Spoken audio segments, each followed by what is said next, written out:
In Star Wars, when people talk about the greatest villains, the usual names come up of Darth Vader, Palpatine, and maybe Tarkin. But there's one character who stands apart from all of them, a villain who didn't rely on the Force, didn't rely on fear, and didn't rely on pure strength.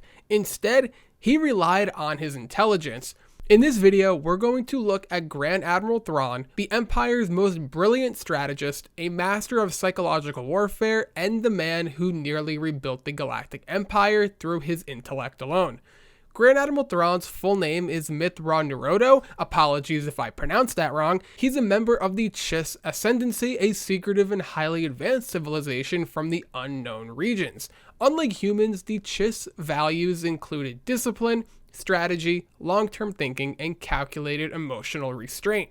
From an early age, Thrawn proved to be different, even by the Chiss standards. He demonstrated an unparalleled ability to predict enemy behavior, a talent for seeing patterns that others may have missed, and an instinct for turning defeat into victory. Thrawn's intelligence wasn't just tactical, it was cultural. He believed in order to defeat enemies, you must understand them, and that belief would later become the foundation for his legacy. As far as his philosophy of war, he didn't study enemies the way most generals in Star Wars do. He studied their art, their architecture, their music, and their symbolism. He would try and put himself in the shoes of the people he was trying to defeat.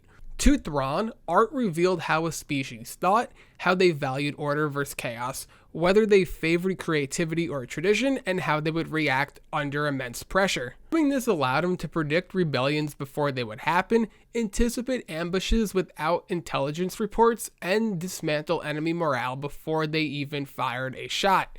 While others fought battles, Thrawn fought with his mind. Thrawn eventually encountered the Galactic Empire after he was exiled by his own people, and he was exiled not because of a failure, but because his methods were considered too dangerous even by Chiss standards. The Empire, however, saw this as an opportunity. Despite not being what your typical Imperial soldier or general might look like, the Empire saw his talent. He rose through the ranks purely on merit. Under Palpatine, Thrawn became one of the Empire's top naval commanders, a key strategist against insurgent cells, and eventually one of the 12 Grand Admirals throughout Imperial history. This alone was a massive accomplishment.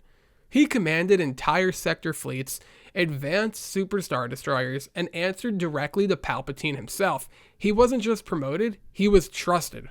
Some accomplishments included near total suppression of rebel cells. Before the Rebel Alliance fully unified, Thrawn systematically identified rebel supply chains, destroyed morale instead of fleets, and forced cells to collapse from paranoia and mistrust within. He didn't chase the rebels, he made them destroy themselves. As we hinted out earlier, he was a master of psychological warfare. He would lure enemies into believing they had the advantage, he would force them to retreat or expose weaknesses, and he would use the enemy's confidence against him as a weapon. One of the most terrifying traits was his patience. If Thrawn waited, it wasn't out of hesitation, it was because he already knew the outcome and was trying to drive his opposers into the trap. Thrawn had his own ship, which was an Imperial Star Destroyer called the Chimera. It became a symbol of the inevitable defeat that he would hand his opponents. The Chimera achieved near-flawless combat records, crew efficiency surpassed Imperial averages, and failure was treated as a learning tool, not a death sentence. Unlike most other Imperial officers, Thrawn respected competence, rewarded others' intelligence, and promoted loyalty through trust, not fear. This made his own crew even more loyal to him. Thrawn's intelligence would have him outsmarting the Rebel Alliance. His consistency outplayed key Rebel leaders by predicting their emotional responses, using civilization evacuations as strategic bait, and turning Rebel ideas into exploitable weaknesses. Time and time again, he came one move away from crushing the rebellion outright. If not for unseen variables, Force users, ancient artifacts, and sheer luck, Thrawn may have succeeded. Looking at Thrawn versus some other notable Imperial leaders, we have Tarkin, who ruled through terror, Vader, who ruled through fear, and Palpatine, who ruled through manipulation. Thrawn ruled through respect and precision. He believed fear created recklessness, respect created obedience, and that philosophy made him arguably more dangerous than any Sith Lord. Thrawn in Star Wars Rebels and modern day Star Wars canon is extremely interesting. He was the primary antagonist in the Rebel series and the Empire's final hope against the growing Rebel alliance. He identified Phoenix Squadron repeatedly, he cornered the Rebels on multiple occasions, and he forced Ezra Bridger into making desperate galaxy-altering decisions. His eventual defeat, and I put that in quotes, isn't a failure of strategy, it's the result of force-based unpredictability, a sacrifice Thrawn could not logically account for, and even then he doesn't truly lose, he vanishes, and we later see where he winds up with the eventual Ahsoka series. He represents something rare in Star Wars, a villain who proves that intelligence can rival the Force, strategy can rival destiny, and order can exist without cruelty.